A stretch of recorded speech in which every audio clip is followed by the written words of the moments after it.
Всем привет! Сегодня я вместе с вами буду смотреть, как мне кажется, на весьма интересную раму от компании Recon FPV. Это рама трикоптера, а это значит, что на данной раме всего лишь 3 луча.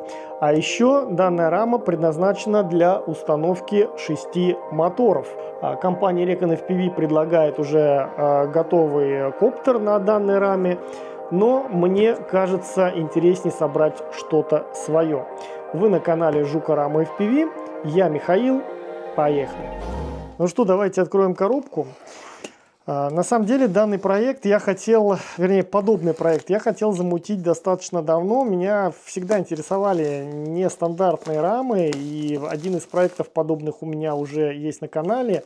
Те, кто давно подписан, наверняка помнят летающую кость, которая, собственно, летала, и летала, в общем-то, неплохо. Это был тот же квадрокоптер, но у него были не очень интересно расположены моторы. Они были расположены на одной оси. Кто не смотрел, вот здесь вот будет ссылочка сейчас. Посмотрите, пожалуйста. Так, в коробке у нас располагаются элементы вот в такой пупырке.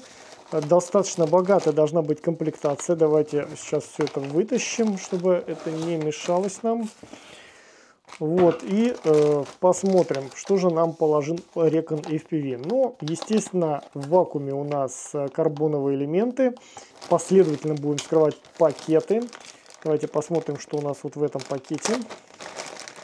Здесь у нас набор винтиков, гаечек, всевозможных, разнообразных. Я знаю, что Recon FPV никогда не жалеет и кладет большое количество всяких метизов, которые потом пойдут нам в наше хозяйство. Вот такие вот есть короба для защиты фазных проводов, 2 ремешка. Ну, стрэпы такие, в принципе, не скажу, чтобы они прям такие какие-то супер надежные были. Ну, обычные из кожзама с липучкой. В принципе, относительно крепкие ремешки. Длину сейчас не скажу, напишу на, соответственно, экране выше. 2 ремешка имеют одинаковую длину. Очень много элементов из ТПУ. Также есть вот такая резиночка под аккумулятор. Выносные Type-C разъемы. Прикольно, кстати. Что, давайте собирать раму, наконец-то посмотрим на нее в сборе. Итак, я вытащил из коробки все необходимое для того, чтобы начать собирать данную раму. Здесь у меня карбоновые элементы самой рамы и вот эта пачка пакетиков. Это винтики, гаечки различных размеров. Мы сейчас и стоечки, да, мы сейчас потихонечку их начнем дербанить. Итак, здесь мы видим 3 луча. 2 луча одинаковые, это передние лучи, они по форме абсолютно одинаковые, и задний луч имеет, соответственно, другую форму. Давайте сразу померим толщину лучей. Толщина лучей у нас должна быть 5 миллиметров. Да, так оно и есть. 1, 2 и 3 луч. Есть небольшая погрешность. Ну, все они 5 миллиметров. Остальные элементы, по-моему, по 2 миллиметра толщиной. 2 миллиметра, в общем, как бы поверим, что это тоже 2 миллиметра. 6 мотор-маунтов под моторы, на которые мы будем крепить моторы. Они тоже 2 миллиметровые. Итак, ребят, давайте начнем собирать. Значит, инструкции в комплекте у нас нету, поэтому для того, чтобы скачать инструкцию, нам необходимо отсканировать вот этот вот QR-код. Здесь вот написано Instructions. И мы попадаем на вот такой вот PDF-файл.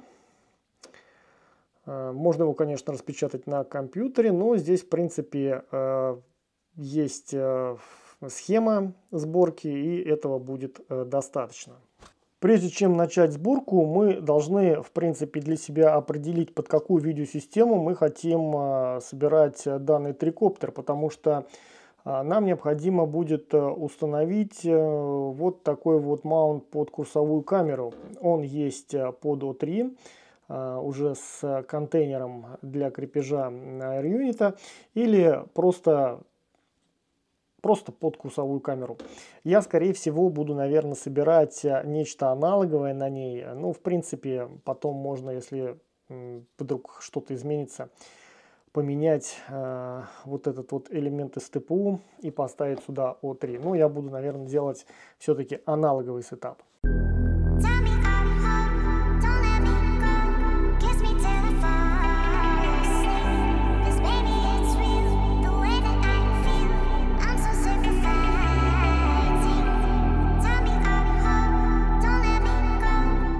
Рама собирается, не сказал бы, что прям очень сложно, но есть некоторые вещи, которые меня, если честно, немножечко запутали. Например, вот этот вот элемент.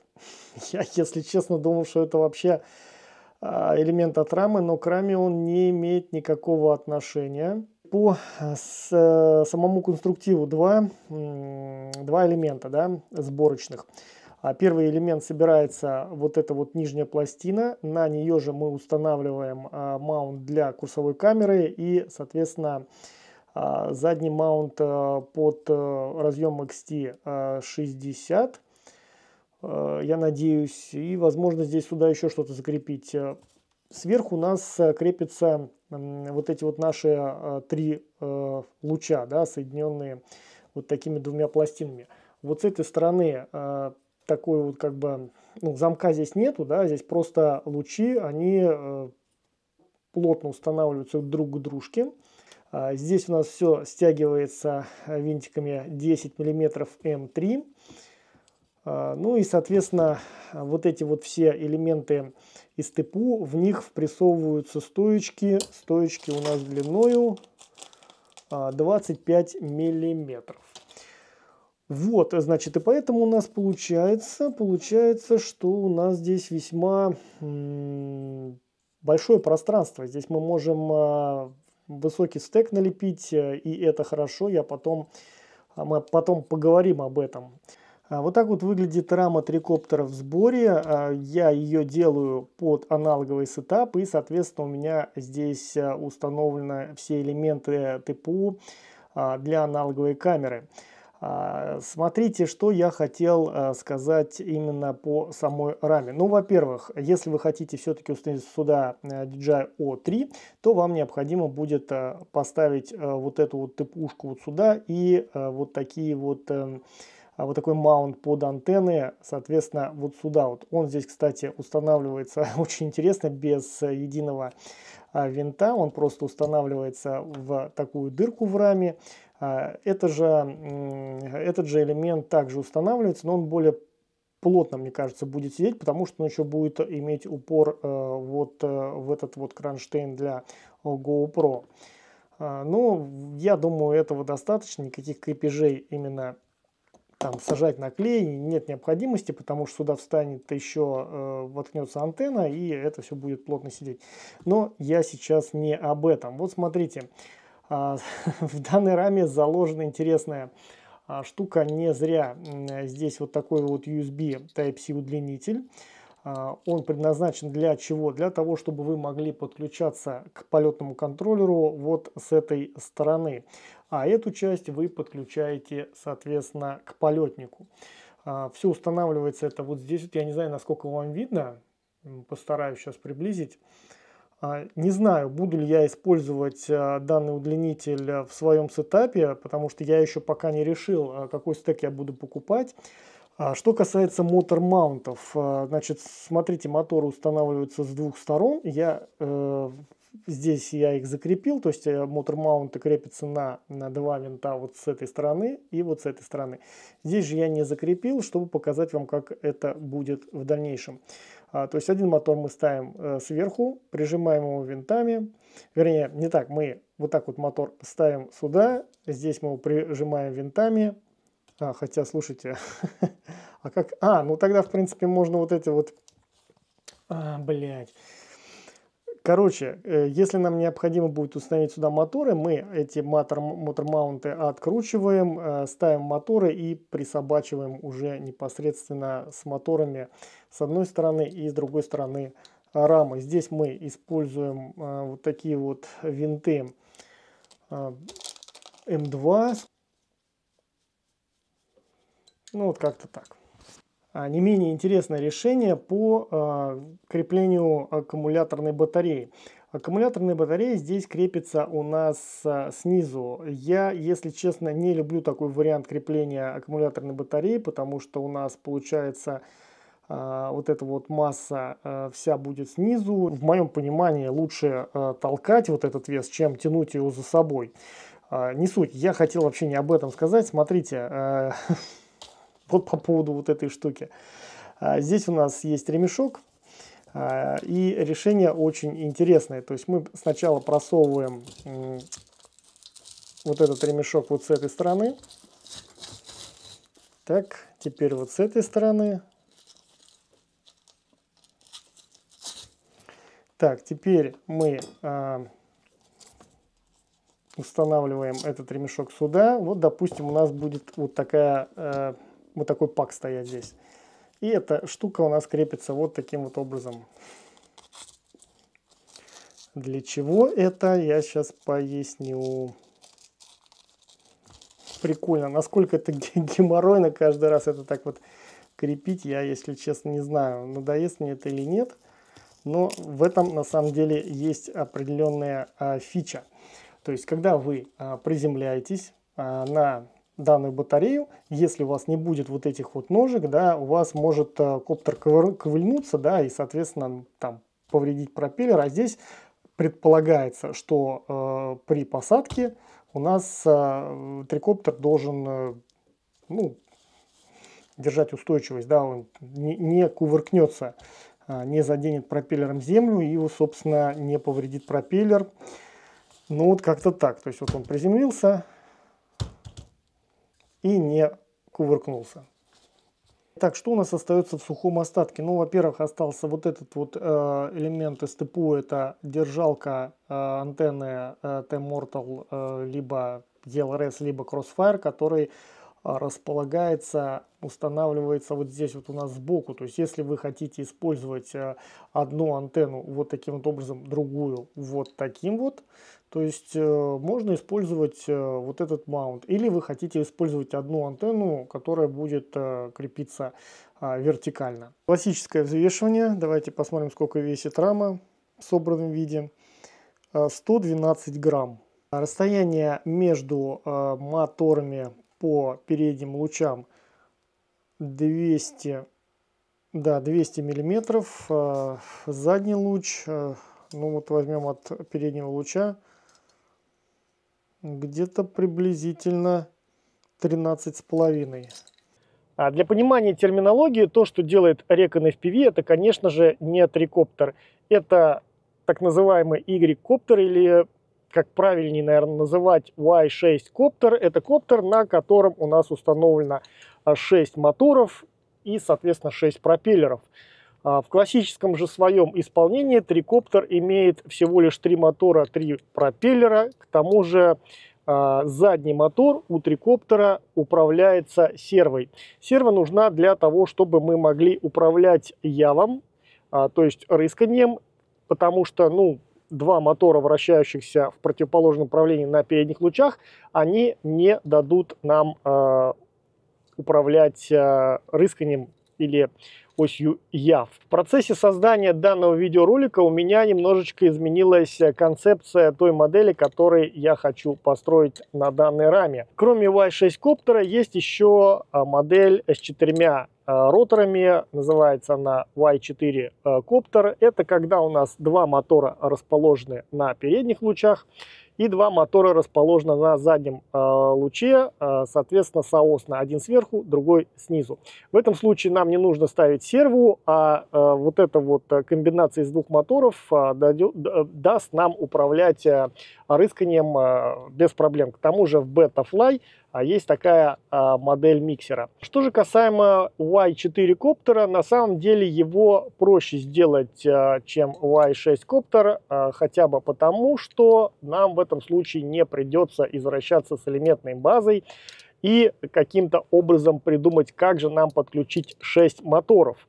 При Y4 коптере нам достаточно обычный регулятор, абсолютно обычный полетный контроллер, какой-нибудь не очень дорогой стек на базе процессора F4. Вот, никаких извращений, все будет по классике. А если же мы захотим, точнее, если же я захочу сделать на данной раме то, что делает Recon FPV, придется крепко задуматься, где же взять комплектующие для того, чтобы подключить 6 моторов.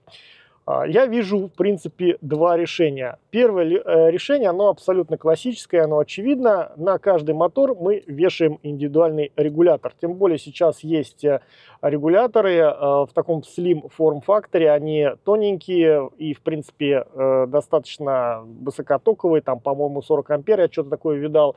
Вот, их можно разместить на лучах с одной и с другой стороны. Придется, конечно, немножечко извращаться, но в принципе это реально. То есть на каждый мотор по отдельному регулятору. Но встает вопрос с выбором полетного контроллера, потому что полетный контроллер должен поддерживать более чем 4 мотора. Есть такие полетники, они в основном, конечно, все 30 на 30, в форм-факторе 20 на 20 их найти сложнее, но они тоже есть. Вот. Либо второй вариант, мы ставим не индивидуально на каждый мотор полетный контроль, регулятор, а значит ставим два регуля 4 на 4 и используем всего лишь на них, ну, соответственно, подключаем к ним всего лишь 6 моторов. Это тоже рабочая схема, но вот что реально Recon FPV ставит на данный коптер, да, когда его продает уже в собранном варианте, для меня на самом деле загадка. Ребят, если кто обладает данной моделью уже, так сказать, в стоке, собранной от Recon FPV, мне очень интересно, пришлите, пожалуйста, так сказать, ну, начинку, да, фотографию начинки, что Recon FPV использует в данном случае в виде полетного контроллера или регулятора. Вообще у них должен быть нечто комбинированное, и полетник, и регулятор, все в одном, скажем так. Об этом, кстати, есть упоминание, об этом полетном контроллере, есть упоминание на сайте разработчика данной рамы. Он там пишет, что, в принципе, вообще сделал данную раму по заказу Recon FPV под определенный полетный контроллер, именно с 6 выводами под моторы.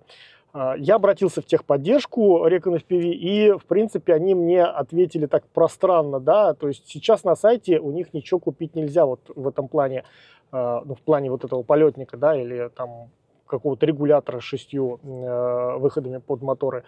Но они сказали, они сейчас дорабатывают данный девайс, и это будет полетник, все в одном, то есть это будет полетный контроллер с набортовым регулятором, соответственно, с поддержкой 6 моторов. На самом деле такие регуляторы уже есть, я видал на AliExpress.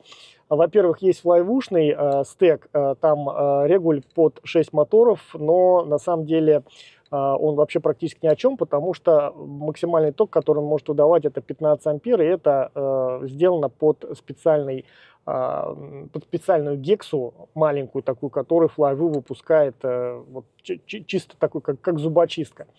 Вот. И есть безумный, просто по безумной цене, там что-то порядка, наверное, 30 тысяч рублей, регулятор под 6 моторов, такой вот, сейчас фотографию приложу, посмотрите, это просто офигенная такая панелища длинная с радиаторами, но он для посадки на место 30 на 30. В общем, вот такие дела. Резюмируем. Буду делать я Y4 коптер аналоговый. Вот, не знаю, показывать вам сборку или нет. Скорее всего, сделаю ролик уже по результатам. Расскажу о том, как он летает. Покажу, соответственно, как он летает.